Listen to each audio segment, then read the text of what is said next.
Ya, bismillah. Assalamualaikum warahmatullahi wabarakatuh.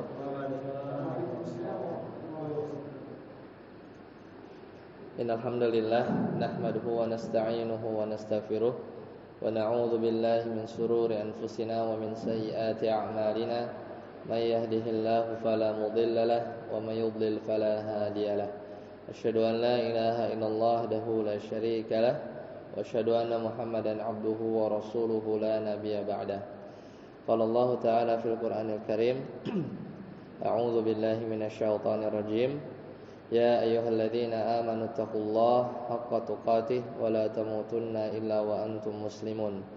Ya ayyuhan nas ittaqu rabbakumul ladzi khalaqakum min nafsin wahidah wa khalaqa minha zawjaha wa batha minhuma rijalan katsiran wa nisaa'a wattaqullaha alladzi tasaaluna bihi wal arham innallaha kana 'alaikum raqiba.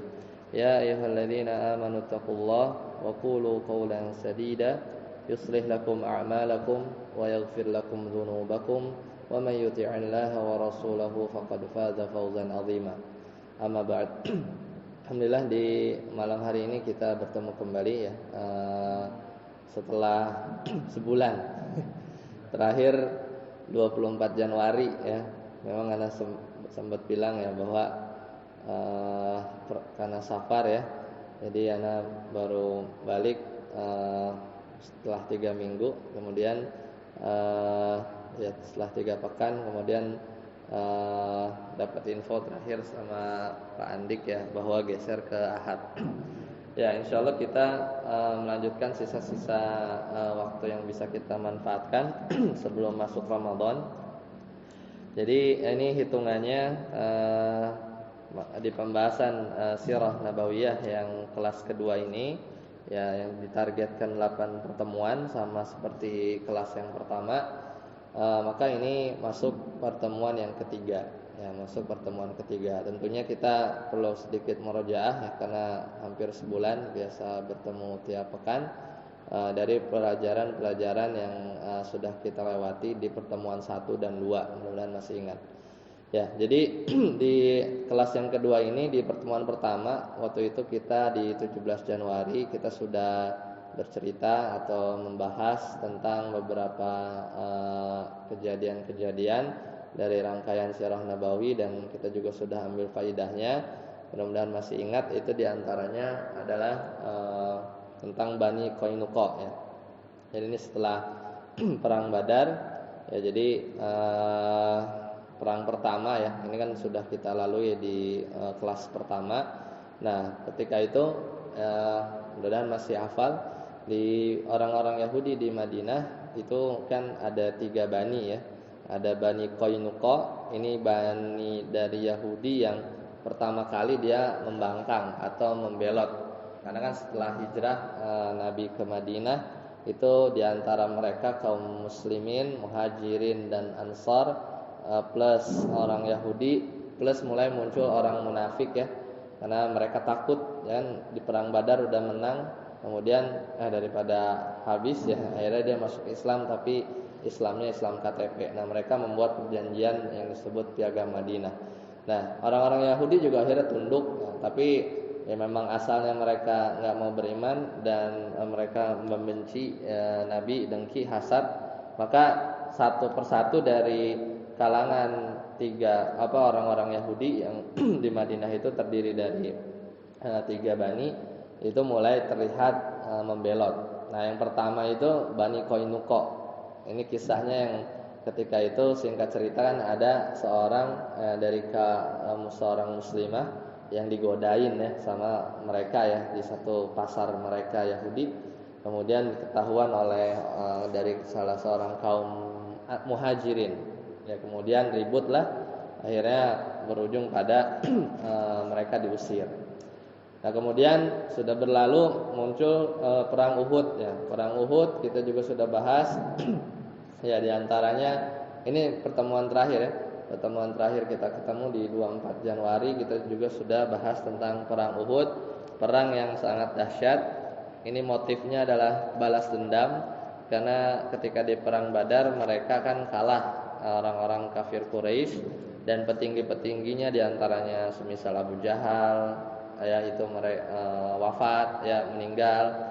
Kemudian Umayyah bin Khalaf yang nyiksa Bilal ya. Kemudian intinya anak-anaknya Ikrimah, anaknya Abu Jahal, Sofyan bin Umayyah, anaknya Umayyah itu ya jadi pentolan-pentolannya. Mereka ingin balas dendam lah dengan preparation yang sangat matang, berbekal dari kekayaan atau harta tersisa ketika Abu Sofyan itu lolos ya di perang Badar. Kan incerannya Nabi dan kaum muslimin adalah kafilahnya Abu Sofyan, tapi malah dapatnya sekelompoknya Abu Jahal yang maju gitu kan. Akhirnya kan Abu Sofyan lolos membawa begitu banyak harta ya, di mana harta tersebut akhirnya digunakan untuk persiapan 1 tahun kemudian, yaitu perang Uhud. Dan perang Uhud ini ronde pertama ya, kalau masih ingat itu dia kaum muslimin memimpin, artinya menang karena strateginya dengan jumlah yang enggak imbang.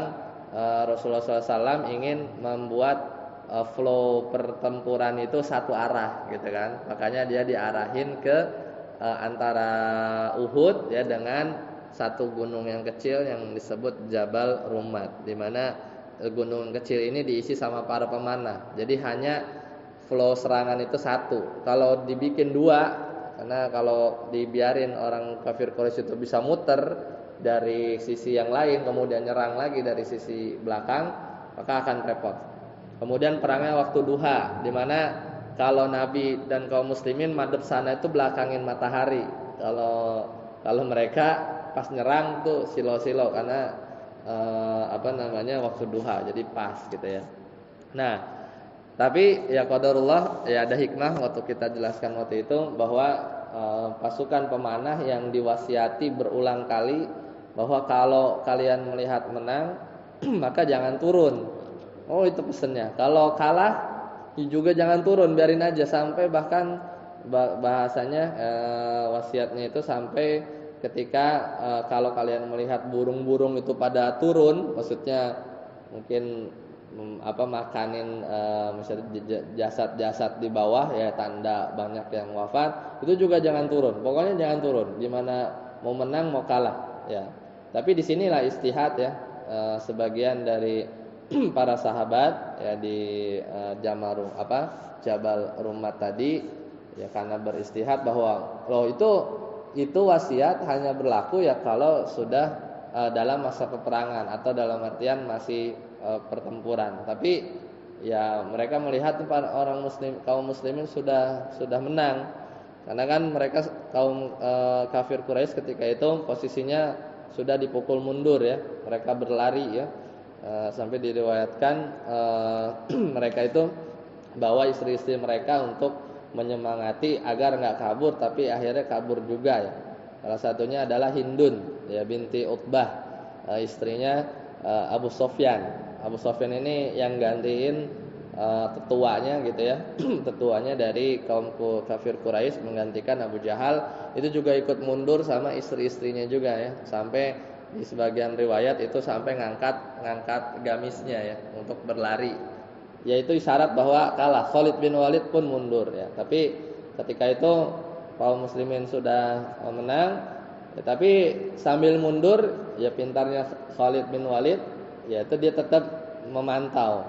Oh, ternyata dilihat bahwa itu tadi ya, sebagian para pemanahnya kaum muslimin ikut turun, dan ini jadi peluang ya, akhirnya Khalid bin Walid akhirnya ngejar ya, menyerang para pemanah yang tersisa ya, akhirnya bisa membalikan kondisi dan akhirnya terbukalah satu flow pertempuran dari arah samping, akhirnya terkepung. Dan di sini Nabi terluka ya.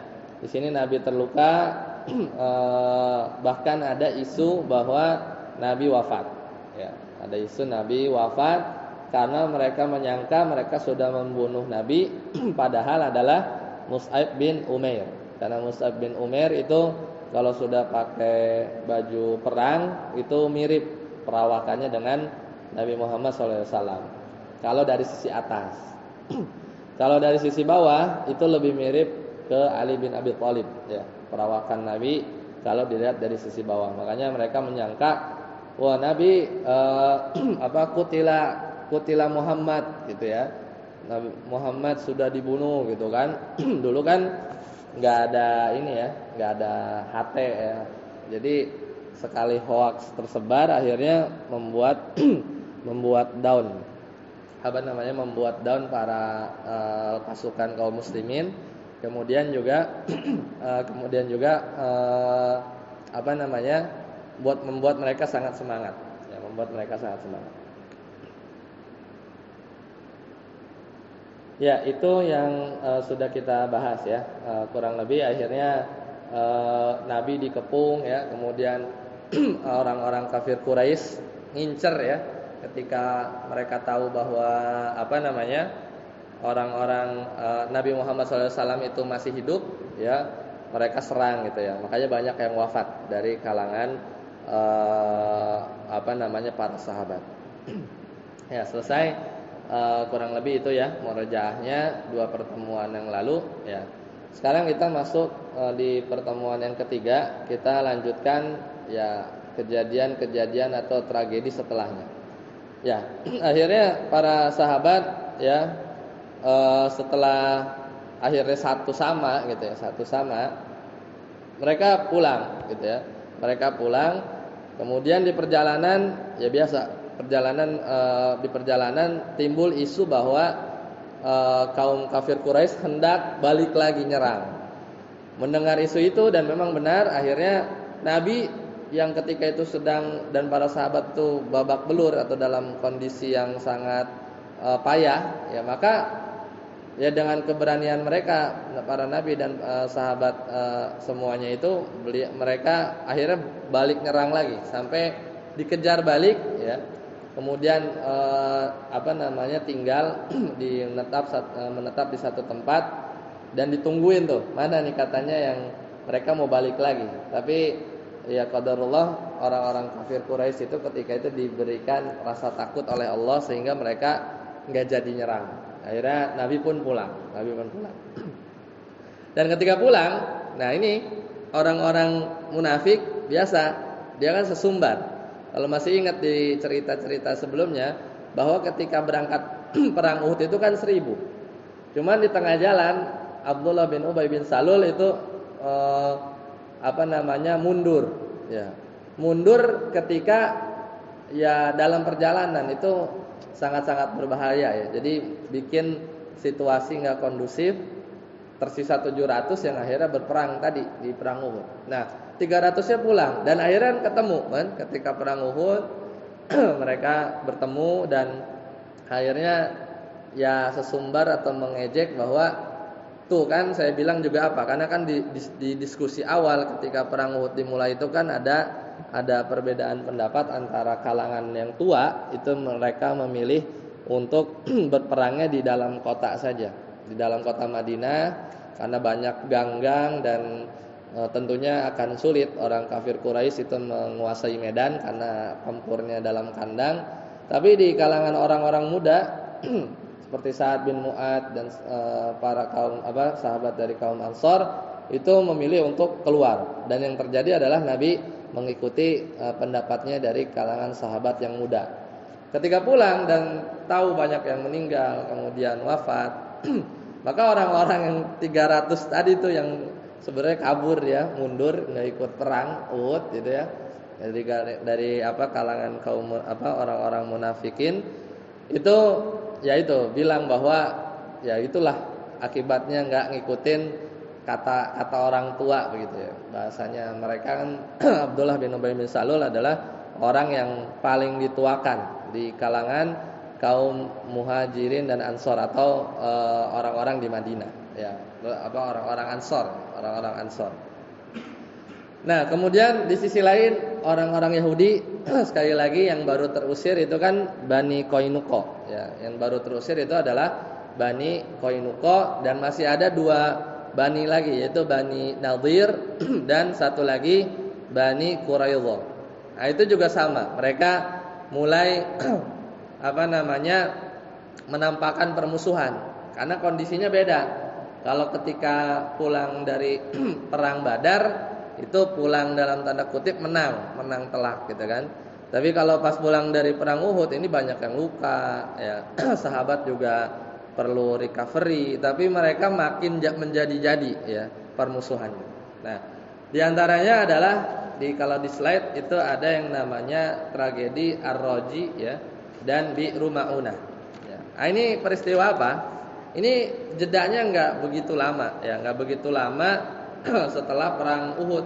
Ya, jadi belum selesai urusan Nabi dengan recovery atau mungkin banyak dari yang luka ya dari perang sebelumnya. Akhirnya mulai ada orang-orang yang tragedi ini dua sebenarnya. Satu namanya Ar-Raji dan satu lagi Bi'ru Ma'unah. Cuman ini di buku-buku sirah kadang digabung. Nah, ini tragedi apa? Jadi peperangan di Jazirah Arab itu biasanya infonya itu sampai ke negeri-negeri sekitarnya. Jadi kan kalau kita lihat peta Saudi itu kan Mekah Madinah itu disebutnya Hijaz ya. Kalau ke arah utara itu Syam lah, ke arah Suriah. Ke arah Riyadh sekarang tuh Dahran ya. Itu ya ke arah Qatar itu namanya Najd. Nah, dan namanya peperangan itu pasti sampai kenapa? Kenapa bisa begitu? Karena ketika peperangan itu kan biasa fokus ya dalam satu titik tempat dan sekelilingnya kan mesti ada yang nonton atau ada orang yang safar ya. Orang lagi jual beli ya lewat aja mungkin rada jauh, tapi mereka itu bawa informasi ke daerah-daerah. Dulu kan nggak semasif ini. Jadi terdengarlah bahwa intinya Nabi dalam keadaan yang kalau bahasanya kalau di satu negara itu tuh rawan gitu kan, rawan diserang dari luar karena baru selesai perang gitu kan. Nah, tragedi Ar-Raji ini ya singkatnya bahwasanya Rasulullah SAW ya itu dapat satu kabar ya bahwa Islam itu mulai tersebar ke daerah Najd ya. Jadi ada satu daerah yang mereka meminta utusan gitu untuk kepada Nabi ya ketika itu untuk dikirimlah sebagai duta Islam untuk mengajarkan Islam ke area-area Najd ke sana. Dan Nabi feelingnya bahwa khawatir gitu kan.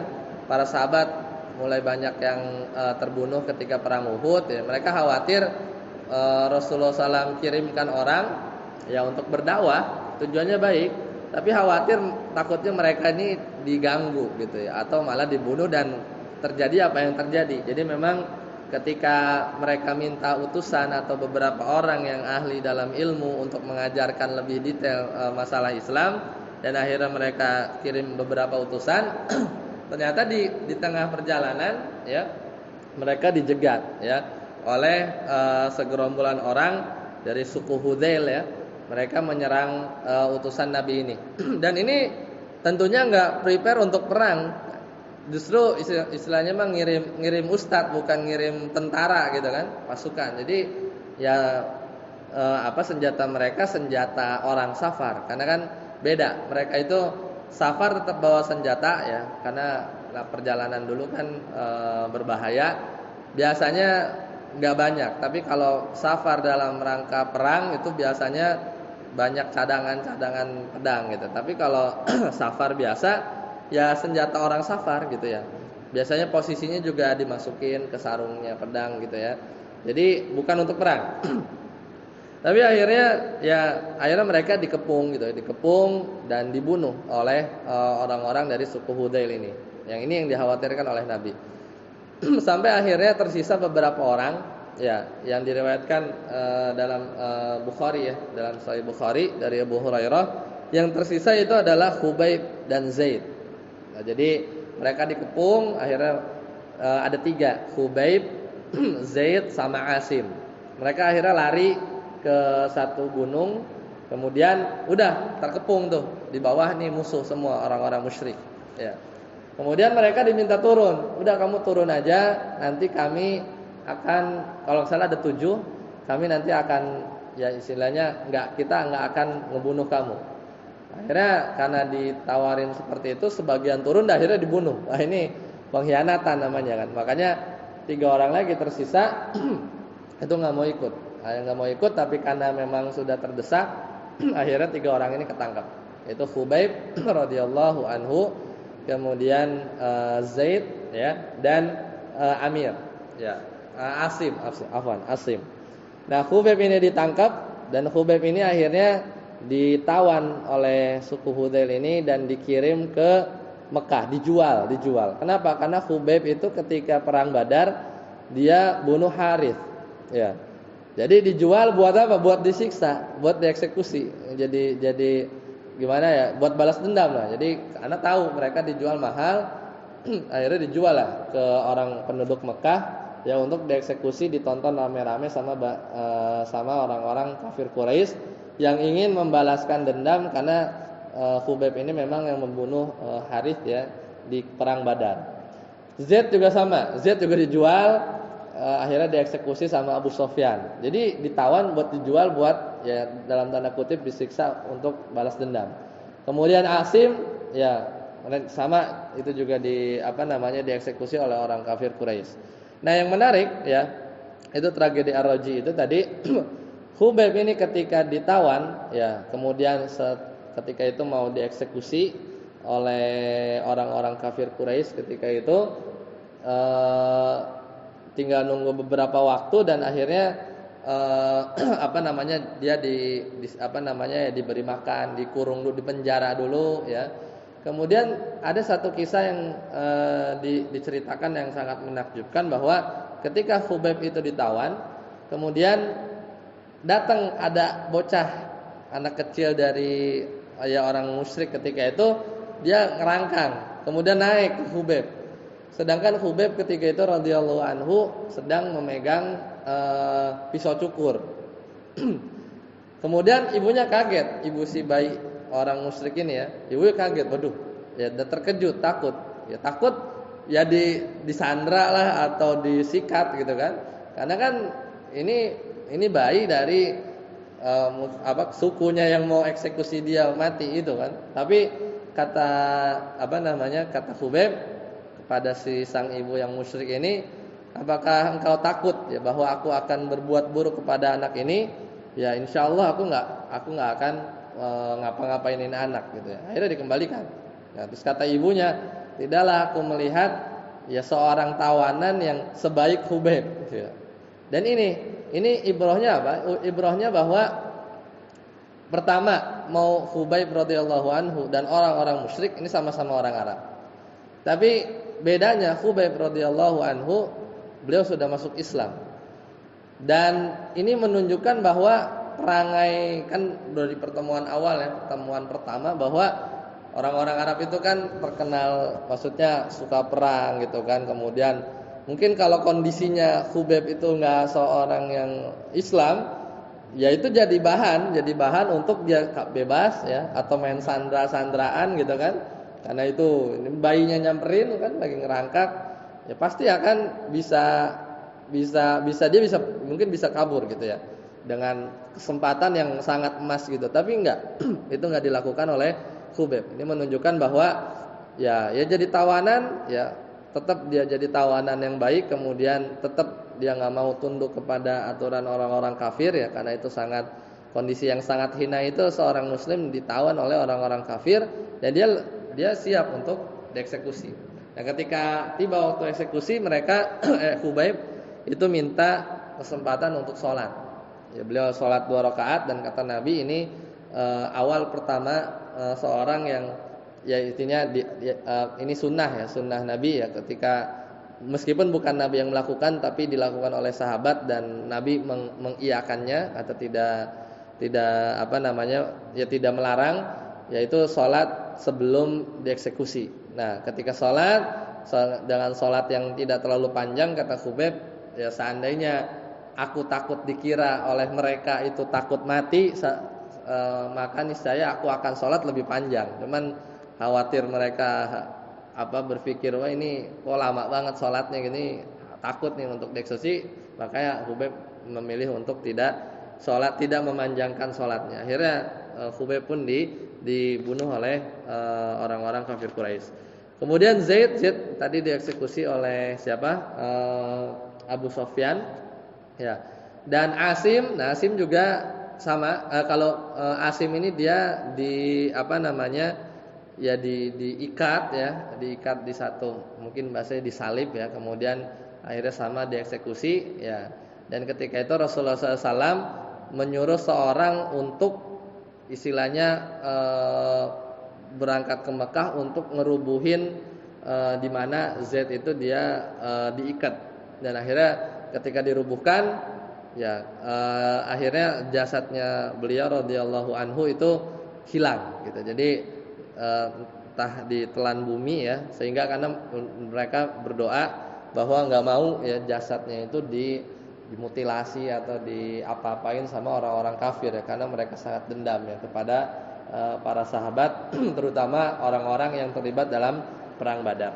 Nah itu di Taragledi di Ar-Raji. Jadi intinya utusan yang tadinya mau disuruh buat ngajarin orang malah disikat sama suku Hudail. Akhirnya ketangkep, disandra, dijual ke orang kafir Quraisy. Ini nggak jauh setelah perang Uhud. Setelah perang Uhud. Kemudian selanjutnya tragedi Bi'ru Ma'unah. Nah, Bi'ru Ma'unah ini nama satu tempat ya, satu desa. Sama kasusnya. Jadi ada permintaan juga ya, ya Muhammad, ya utuslah orang ya untuk mengajari kami ya, untuk mengajari kami bahwa ya di sini banyak orang-orang yang mulai tertarik dengan Islam. Akhirnya Nabi sallallahu alaihi wasallam mengutus 70 orang ya, 70 orang ya dari sahabat pilihan. Jadi ini sangat menyedihkan. Jadi 70 orang ini orang-orang yang terbaik ya dari sisi mereka mengajarkan Al-Qur'an. Tapi pada akhirnya mereka dihabisi juga, dihabisi oleh orang-orang Najd. Ya, jadi ketika dikirim, ya kemudian Nabi juga sudah mewanti-wanti ya bahwa khawatir 70 orang ini juga mengalami kejadian yang sama, tapi orang yang meminta yaitu Amir, ya namanya Amir bin Malik itu memberi keamanan, memberi jaminan keamanan kepada 70 orang dari utusan Nabi sallallahu alaihi wasallam yang diutus untuk mengajarkan Islam. Tapi ya tadi di tengah jalan akhirnya dikepung ya. Dikepung ketika masuk satu lembah, dari 70 orang ini ya mau enggak mau akhirnya harus bertempur. Kemudian ada yang ketinggalan 2 orang. Jadi 68, duanya ini dia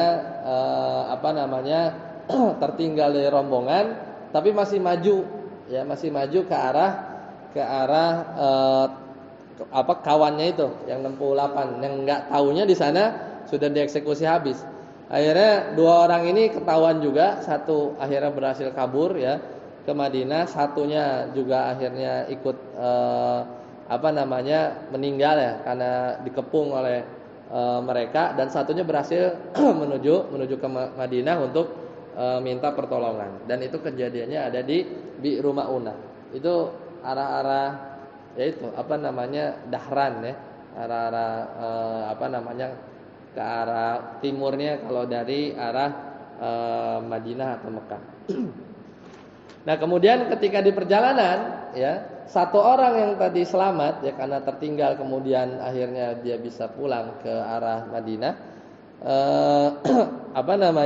Di tengah jalan dia ketemu 2 utusan Nabi yang sebenarnya ya diutus oleh Nabi untuk nyusul ke arah Najd sana. Tapi karena kondisi genting, dia kira itu musuh ya sama satu orang ini. Ini namanya Amir bin Umayyah Ad-Damri. Nah, ini satu orang yang berhasil lolos, tapi di perjalanan ke Madinah ketemu 2 orang utusan dari Nabi, tapi karena ya dalam kondisi panik atau genting, akhirnya 2 orang ini dibunuh sama Amir bin Umayyah Ad-Damri karena ya khawatir ini musuh. Setelah sampai di Madinah, beliau cerita kejadian bahwa 69 orang itu sudah istilahnya dikhianati ya. Kemudian dia juga ngaku bahwa dia telah membunuh 2 orang, fulan dan fulan, dan ternyata itu adalah utusan dari Nabi sallallahu alaihi wasallam. Jadi mau nggak mau ya Amir bin Umayyah bin Ad-Damri itu harus bayar diat. Dan namanya diat itu ditebus sama bukan dianya tapi keluarganya, sobahnya. Ya. Jadi berarti sama Bani Amir. Bani Amir ini yang harus bayarin diat ya tadi karena pembunuhan salah orang gitu ya, atau salah sangka. Ya. Dan itu mau nggak mau harus membayar diatnya. Nah itu tragedi di Bi'ru Ma'unah. Ya, kemudian Gak lama dari itu ya kita masuk ke tragedi yang lain. Jadi ini setelah perang Uhud itu banyak ya, mulai yaitu serangan-serangan kecil lah. Ya, jadi mulai dari tadi ya pengkhianatan dari eksternal, kemudian karena tahu Nabi itu ketika kondisinya dan para sahabat sedang di bawah, akhirnya terjadi pengusiran Bani Nadir. Dan ini juga sama, kurang lebih kronologinya bahwa orang-orang Yahudi ini ketika melihat Nabi dalam kondisi yang terpuruk, akhirnya mereka awalnya ini ya. Jadi Bani Nadir itu dia bersekutu sama Bani Amir. Bani Amir itu yang tadi salah seorang anggotanya itu Amir bin Umayyah Ad-Damri yang tadi bunuh 2 orang salah sangka tadi, kan mau nggak mau bayar diat. Ya. Akhirnya Nabi sallallahu alaihi wasallam itu meminta tolong kepada orang Yahudi karena memang termaktub dalam Piagam Madinah. Salah satu poinnya adalah kalau ada atau salah seorang dari kita, baik orang Yahudi atau dari kaum muslimin yang perlu bayar diat, itu bisa minta tolong gitu ya, minta tolong dan harus dikasih gitu, harus dibantu. Dan dalam kasus ini Nabi sallallahu alaihi wasallam akhirnya datang ke orang-orang Yahudi dari Bani Nadir untuk minta bantuan ya membayar diatnya Amir bin Umayyah Ad-Damri yang tadi salah bunuh 2 orang yang keliru ya. Akhirnya dari Bani Nadir itu mengiyakan, ya saya akan bantu. Cuma ternyata dia punya rencana lain. Ya, jadi rencana lainnya malah mereka itu dia berencana untuk membunuh Nabi sallallahu alaihi wasallam. Jadi ketika diiyakan, Nabi diundang. Ya, Nabi diundang ke perkampungan mereka. Kemudian mereka salah satu tokohnya dari kalangan Bani Nadir adalah Amr bin Jahsy ya. Dia yang ditugaskan sebagai eksekutor. Jadi kan ya nanti kita bantu. Kemudian diundang ke perkampungan mereka. Kemudian rencananya apa? Rencananya itu kalau Nabi nyampe, itu Amr bin Jahsy ini seorang Yahudi dari Bani Nadir itu mau ngelempar batu ya. Jadi lempar batu ke atas nih Nabi dari atas. Jadi diundang. Dan dalam perjalanan Nabi diberi kabar akan rencana atau makar busuknya mereka dari orang-orang Bani Nadir. Dan ini ya wahyu ya, maksudnya kabar ilahi. Ya bukan sebatas firasat atau hal yang lain. Dan Nabi diberitahu bahwa ada makar tersebut. Akhirnya Nabi dan para sahabat sampai di perkampungan Bani Nadir. Tapi ketika diberikan kabar bahwa mereka memiliki makar, akhirnya Nabi bergegas untuk pergi. Ya, kalau enggak itu udah dilempar sama batu sama mereka gitu ya. Dan ini Nabi langsung pergi tanpa ngomong sama para sahabat. Para sahabat bingung. Kalau kan kita lagi ada urusan kan, urusannya itu kita minta diat. Diatnya kan nggak besar kan, 100 ekor onta kali 2 gitu kan. Tapi langsung pergi dan para sahabat akhirnya pergi. Ketika sampai di Madinah baru ditanya, kenapa engkau bergegas pulang? Bahwa sungguhnya aku diberitahu bahwa mereka yaitu ingin berbuat demikian dan demikian. Jadi mereka mempunyai makar ya untuk membunuh Nabi. Akhirnya ketika di Madinah Ya, sebab Madinah ini kan luas ya. Ketika di Madinah, di rumah atau di Masjid Nabawi, di rumahnya beliau, akhirnya Nabi Muhammad SAW memerintahkan untuk mengusir Bani Nadir. Ya. Kenapa? Karena sudah melanggar perjanjian piagam Madinah, sama kayak Bani Qainuqa yang sebelum perang Bani Qainuqa itu berarti kan kejadiannya ya sebelum perang Uhud, setelah perang Badar. Ya, kalau pengusiran Bani Qainuqa. Akhirnya mereka diminta diusir, ya kabarkan kepada mereka untuk pergi dan bawa semua harta kalian. Maksudnya ya mirip, diperlakukan mirip kayak Bani Qainuqa. Justru pergi, bawa seluruh harta kalian yang kalian bisa bawa ya. Tapi Abdullah bin Ubay bin Salul itu datang ngelobi kepada mereka bahwa kamu nggak usah pergi ya. Kami bersama 2.000 orang ya akan membantu kalian. Ini dibohongin sama Abdullah bin Ubay bin Salul. Udah, kamu tetaplah kamu berada di benteng-benteng kalian. Padahal tadi ultimatumnya Nabi, pokoknya dikasih waktu 10 hari. Kalau lewat dari 10 hari kami akan penggal leher-leher kalian, maksudnya Bani Nadir. Kalau Bani satu lagi Bani Quraidah itu masih aman. Bani Quraidah udah pergi, Bani Nadir ini yang bikin masalah karena tadi ya Amr bin Jahsy dia bikin makar. Kemudian mendengar tadi lobby atau ya dukungan dari Abdullah bin Ubay bin Salul bahwa mereka berada di sisi mereka dan sampai bilang bahwa kami dengan 2.000 orang akan bantu kalian kalau Nabi nyerang. Ternyata itu cuman bohong-bohongan doang gitu kan. Akhirnya Bani Nadir ketipu sama Abdullah bin Ubay bin Salul. Akhirnya mereka menetap di benteng. Ya akhirnya diserang. Karena udah lewat 10 hari diserang, dikepung. Seperti biasa benteng-benteng mereka itu kuat ya. Akhirnya cara-cara yang dilakukan oleh Nabi terus menyerang. Perkebunan mereka kurma itu dibakar ya sebagiannya, sampai mereka protes. Kok begini cara perangnya Nabi gitu ya? Padahal engkau sendiri pernah bilang bahwa nggak boleh kan merusak tanaman ya, membakar-bakar kebun gitu ya. Tapi ya itu ada maslahat yang dilakukan Nabi. Sebagian kebun-kebunnya Bani Nadir ini dibakar, akhirnya mereka menyerah.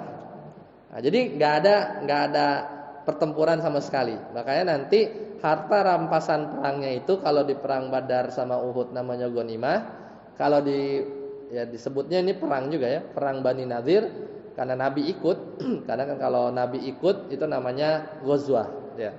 Jadi meskipun nggak ada perang, jadi dia menyerah. Nah, itu harta rampasannya namanya fa'i ya, harta rampasan perangnya namanya fa'i.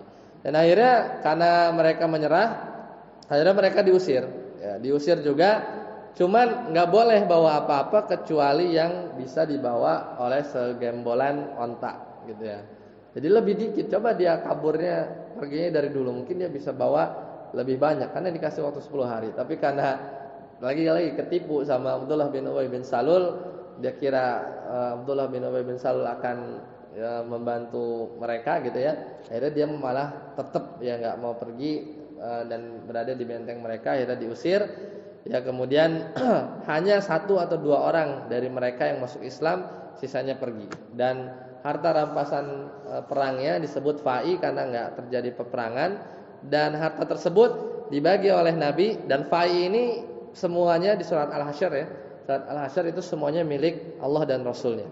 Ya, jadi beda, kalau ghanimah ada hitungannya sendiri. Kalau fa'i itu untuk Nabi. Kemudian Nabi mau kasih siapa bebas ya. Dan akhirnya Nabi memberikan kepada kaum muhajirin, kaum ansor nggak dikasih ya. Sebagian dari kalau nggak salah sahun ansor hanya 1 atau 2 orang, dan sisanya kepada orang-orang miskin di antara mereka. Ya, jadi ini pembagiannya sedikit unik ya, karena dan itu awal-awal ya ada harta rampasan perang ya, tapi nggak pakai perang, makanya namanya fa'i. Berarti kan effortnya kecil gitu kan. Beda kalau perang itu kan ada yang jalan kaki dapat 1 saham, yang pakai kuda dapat 2 saham. Dan itu akhirnya diusirlah mereka Bani Nadir. Jadi tinggal 1 ya dari kalangan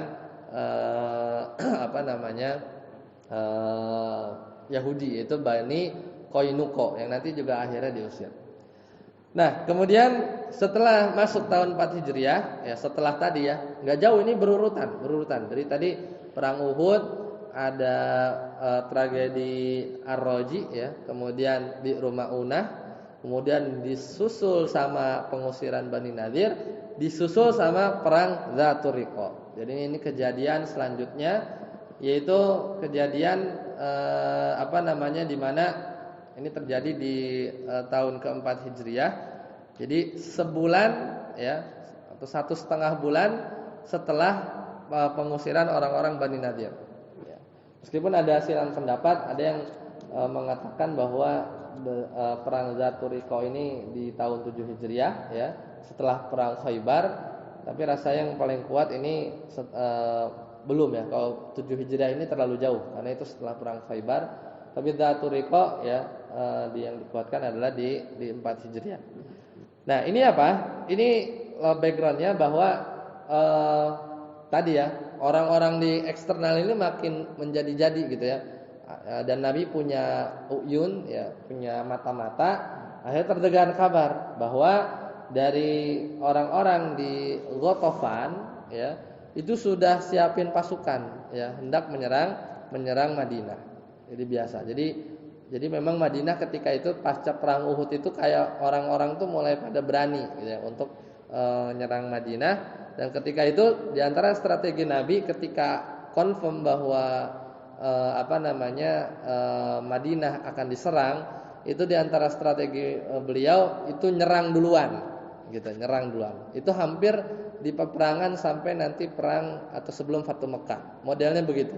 Jadi mata-mata Nabi ini nih cepat kasih kabar, udah terdengar bahwa mereka sudah siap-siap, Nabi lebih dulu. Jadi disambut di luar, bahkan kadang Nabi nyerang dengan tiba-tiba.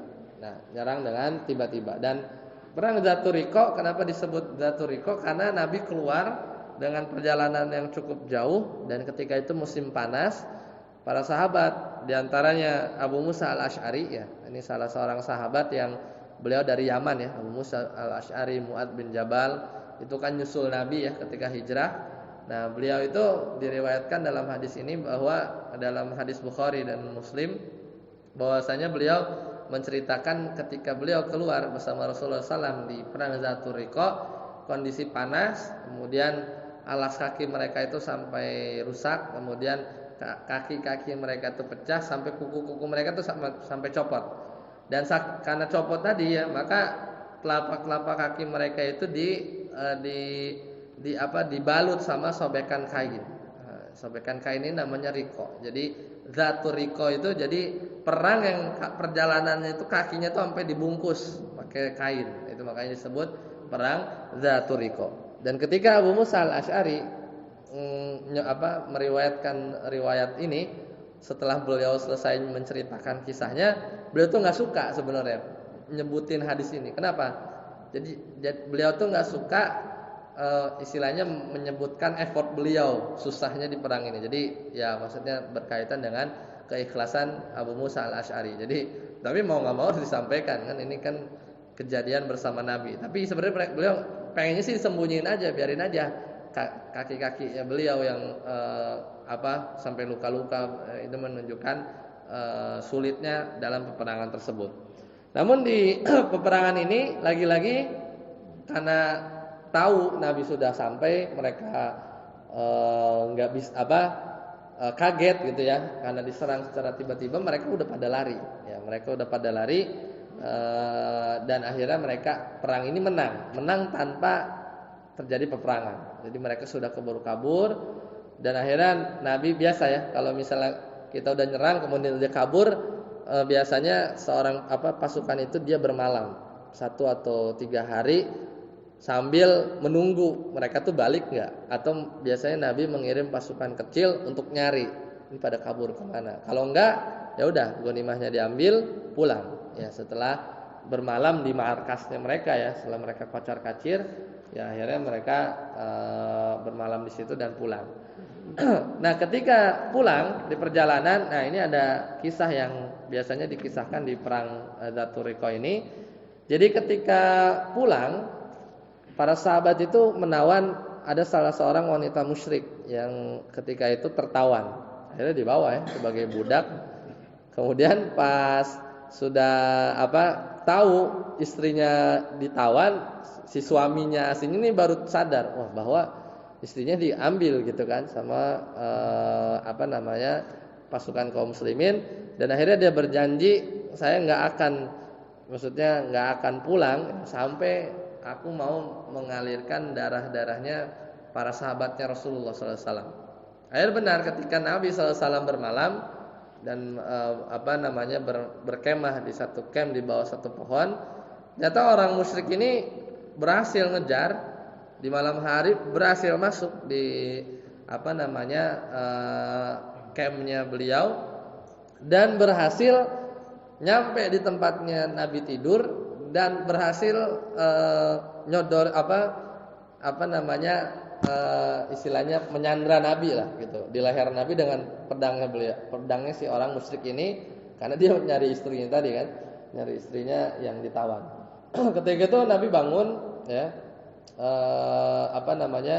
ketika itu Nabi bangun dan sadar bahwa Nabi sudah tinggal udah di lehernya udah di pedang beliau si orang ini, dan akhirnya apa yang mau kamu lakukan gitu kan.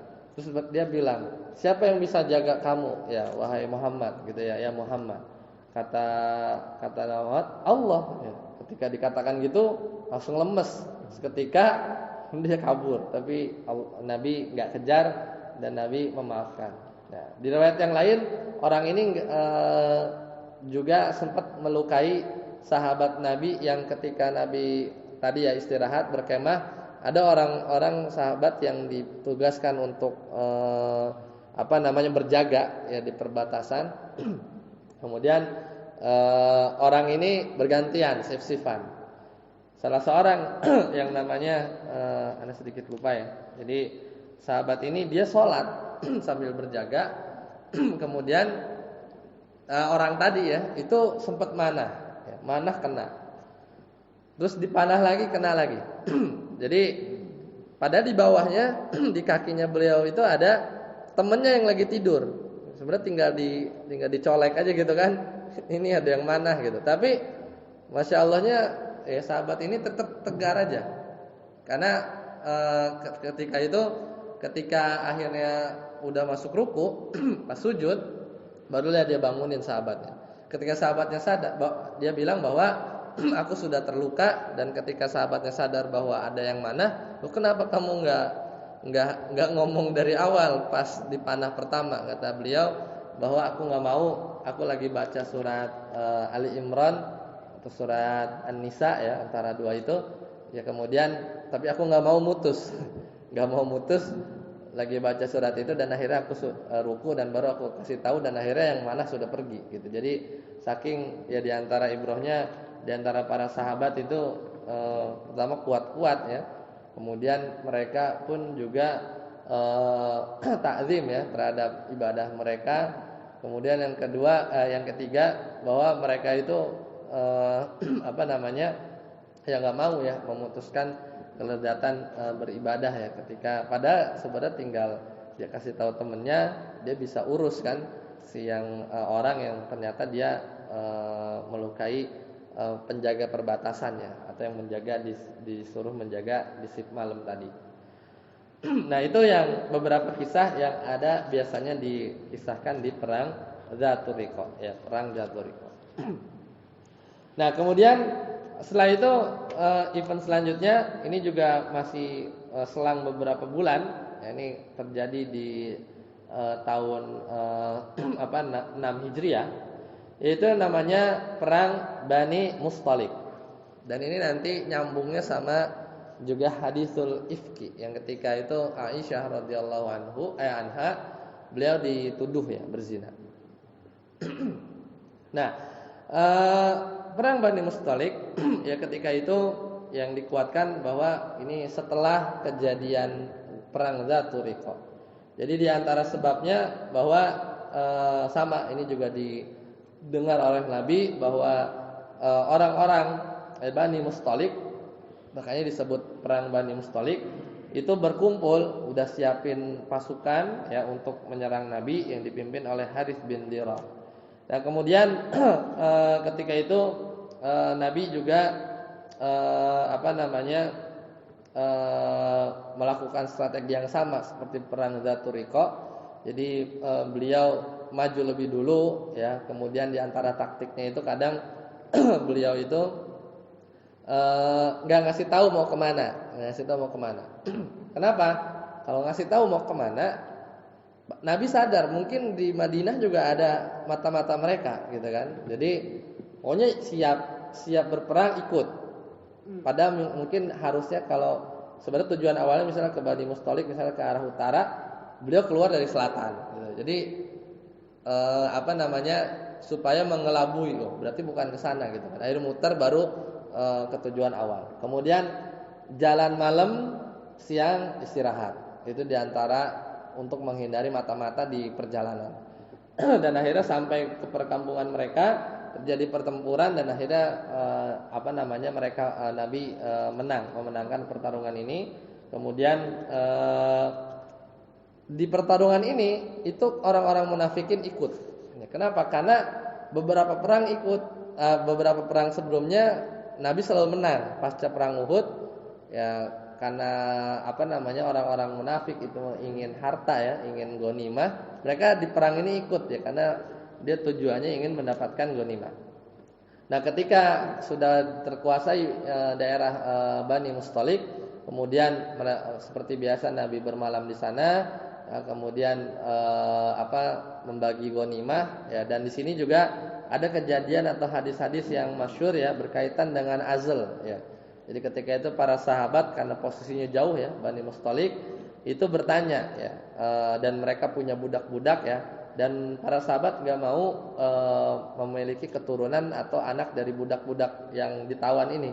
Maka sebagian sahabat bertanya ya, apakah boleh melakukan azl atau tidak ya. Dan yang sahih atau yang rajih itu diperbolehkan. Ya, diperbolehkan meskipun ada sebagian ulama semisal Ibnu Hazm ya dan lain-lainnya itu mengharamkan karena itu dianggap pembunuhan, tapi bukan ya, yang sahih bukan seperti itu. Karena orang-orang Yahudi mereka ini mengharamkan azl ya. Jadi mengeluarkan mani di luar gitu ya supaya tidak terjadi pembuahan. Nah, kemudian ketika dalam perjalanan ya biasa singgah di satu tempat, dan Abdullah bin Ubay bin Salul lagi-lagi di sini bikin ulah. Ya, ulahnya memang karena tadi orang munafik ikut. Di antara ulahnya adalah ya ada cekcok antara kaum Ansor dan kaum Muhajirin gitu ya. Ya kurang lebih kaum Ansornya ini ya dipanas-panasi ya gitu. Ya karena kalau nggak salah rebutan mata air atau apa gitu ya. Akhirnya dia celak gitu kan. Kemudian terdengarlah ke Abdullah bin Ubay bin Salul. Akhirnya ya Abdullah bin Salul memprovokasi. Akhirnya ada cekcok ya antara kaum Muhajirin dan Ansor. Ya bahasanya Abdullah bin Ubay bin Salul ya, gembong munafik itu, kita ini sudah atau bahasa mereka itu kata orang-orang Quraisy ya, kita ini sebenarnya sedang memelihara memberi makan anjing gitu bahasanya itu. Jadi kita ini menolong orang-orang muhajir itu seolah peribahasa menggemukkan anjing. Ketika anjing udah gemuk, dia yang akan nyaplok kamu. Ini kasar sekali kan. Jadi seolah menuduh orang muhajirin ini dia ditolong, udah dibaik-baikin, kita kasih harta gitu kan. Kemudian tinggal nunggu waktu aja nih, ketika kaum muhajirin ini sudah kuat, entah kaum Ansar dicapok. Itu provokasinya Abdullah bin Ubay bin Salul. Dan akhirnya terdengar sama Nabi Muhammad SAW. Umar udah mau menggal Abdullah bin Ubay bin Salul, tapi khawatir nanti orang-orang berprasangka bahwa Nabi SAW itu membunuh sahabatnya sendiri. Jadi, nah taktik untuk meredamnya, akhirnya Nabi itu suruh, kan tadi di kemah kan kejadiannya, suruh pulang, suruh cepet-cepet ke Madinah dan berjalan sehari semalam nggak pakai istirahat. Jadi supaya apa? Yang tadinya lagi pada nggak kondusif itu pada capek, gitu. Jadi supaya orang-orang baik orang Ansor orang Muhajirin itu udah lupa sama ucapannya Abdullah bin Ubay bin Salul yang ngeri tadi itu kan. Bisa tempur nanti kalau dibiarin antara kaum Ansor dan Muhajirin. Ayo suruh pulang. Jadi sehari semalam nggak pakai istirahat. Jadi setelah istirahat tuh pada tidur. Kemudian jalan lagi sehari semalam nggak pakai istirahat. Ntar habis itu dia bermalam lagi bikin camp. Kemudian pada istirahat tidur. Jadi terlupakan dengan sendirinya. Dan di sini Aisyah radhiyallahu anha ketinggalan. Ketinggalan. Jadi ketika di satu tempat ya di di daerah namanya nggak jauh ya kalau nggak salah Nakhlah ya. Jadi daerah-daerah Nahri ad-Dhahirah ya. Jadi ketika itu Aisyah sebenarnya keluar ya, kemudian menunaikan hajatnya, tapi dalam tadi konteks mau pulang karena tadi Abdullah bin Ubay bin Salul bikin gara-gara. Akhirnya Aisyah keluar setelah buang hajat. Kemudian ketika kembali beliau sadar bahwa kalungnya itu nggak ada. Akhirnya Aisyah radhiyallahu anha balik lagi ke tempat semula. Tapi orang-orang yang ditugaskan untuk bopong, jadi di untanya itu kan ada semacam haudaj, ya, jadi kayak kurungan gitu ya. Karena kan sudah turun ayat-ayat hijab. Akhirnya yang orang itu angkat aja karena perawakan Aisyah radhiyallahu anha enggak gitu. Mungkin enggak jauh beda antara isi sama enggak isi gitu kan. Jadi dibawa dan udah cepet karena perintah Nabi supaya cepet pulang, supaya para orang-orang itu enggak disibukkan dengan isu-isu yang sedang beredar. Dan ketika Aisyah sampai ya, itu orang udah enggak ada dan udah jauh. Dan apa yang dilakukan oleh Aisyah tidur, dia tutup pakai jilbabnya, berharap bahwa nanti ada rombongan belakang yang ikut dan tahu. Dan akhirnya benar dijumpai oleh salah seorang sahabat ya yang menemukan Aisyah yang tertinggal tadi dan ketika sahabat yang mulia ini beliau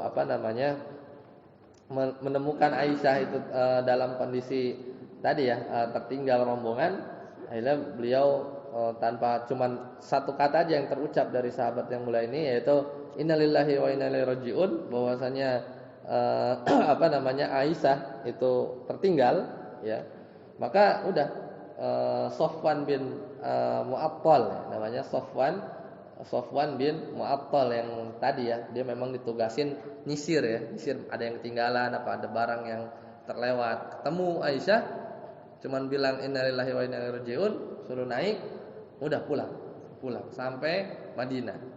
Nah, lagi-lagi Abdullah bin Ubay bin Salul bikin perkara gitu ya, bikin hoax bahwa isunya adalah bahwa Aisyah itu dituduh berzina dengan tadi Sofwan ya. Dan Aisyah sendiri nggak tahu. Nah, ini yang disebut dengan haditsul ifki. Jadi kabar bohong. Jadi Aisyah sendiri itu nggak tahu di luar sana itu banyak beredar isu tersebut. Ya, dan kebetulan beliau sakit. Cuman bedanya dalam sebulan beliau sakit nih, Rasulullah SAW kok nggak kayak biasanya gitu ya, menjenguk atau menyapa aku, seolah ada hal yang lain. Ternyata memang di luar sana beredar kabar bahwa Aisyah ini ada atau dituduh yang tidak dengan Sofwan ya radhiyallahu anhu. Kemudian baru sadar ketika Aisyah itu keluar ya buang hajat ya, kemudian bertemu dengan salah seorang pembantunya beliau, ini juga yang selalu dibantu oleh Abu Bakar, yaitu Mastoh ya, yang menyebutkan bahwa Aisyah ini ikut-ikutan juga menyebarkan kabar tersebut, dan baru sadar ya bahwa ternyata ini yang membuat Nabi SAW itu mendiamkan aku gitu. Karena Nabi juga bingung mau berbuat apa. Ya, di sisi lain sedih ya, di sisi lain juga belum ada ayat yang turun, sampai akhirnya turun ayat yang mensucikan kabar tersebut ya. dari Aisyah bahwasanya Allah langsung yang menurunkan menyebutkan bahwa orang di surat ini ya, orang surat An-Nur ya, surat An-Nur ayat 11 ya, bahwasanya orang-orang yang membawa berita bohong ya, apa namanya, yaitu diancam oleh neraka ya gitu ya. Jadi dari 3 orang yang ikut-ikutan menyebar itu akhirnya diberikan hukuman had ya, dicambuk. Karena kan seperti itu ya, orang atau apa namanya, hukum bagi orang-orang atau had yang dilakukan atau yang diberikan kepada orang yang menuduh berzina. Ya, Allah taala alam, yaitu ya beberapa kejadian-kejadian setelah perang Uhud ya. Jadi ada tragedi Ar-Raji ya, kemudian Bi'ru Ma'unah ya. Ini lagi kondisi terpuruk, kemudian malah ditipu gitu kan, minta kirim utusan malah dihabisi. Kemudian Bani Nadir juga ikut-ikutan tadi ya, padahal tadi bilangnya mau bantuin bayar diat, tapi nyatanya malah mau ngelempar batu gitu kan. Kemudian perang Zaturiko ini mulai eksternal ya perang yang sulit, tapi kabur ya mereka karena Nabi lebih dulu sampai. Sama Bani Mustalik juga, ini kejadian sama, tapi memang jaraknya cukup jauh. Dan ini bedanya orang munafik ikut, karena sebelumnya menang terus gitu kan. Ini karena pengen harta. Tapi di tengah perjalanan pun bikin ulah kan, bikin ulah adu domba antara Ansar dan Muhajirin.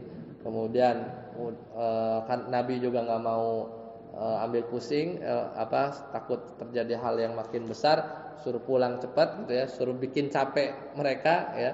Jadi nggak sibukkan oleh berita tadi, tapi Aisyah radhiyallahu anha sampai tertinggal, bikin ulah lagi ya, bikin kabar bohong lagi bahwa dituduh Aisyah radhiyallahu anha ini berdusta. Dan ini kebiasaan orang munafik, yaitu mereka mengganggu secara fisik, dan ini sebenarnya gangguan secara psikologis ya, secara psikologis yang diterima oleh Nabi sallallahu alaihi wasallam dari orang-orang munafik. Dan sulitnya Nabi nggak bisa mengeksekusi mereka ya biarlah, dan Nabi tahu orang-orangnya, cuman Nabi nggak mau mengumumkan orang-orangnya ya. Sampai di kasus tadi yang adu domba antara kaum Ansor dan Muhajirin itu terdengar kabar bahwa Umar pengen bunuh Abdullah bin Ubay bin Salul saat itu juga.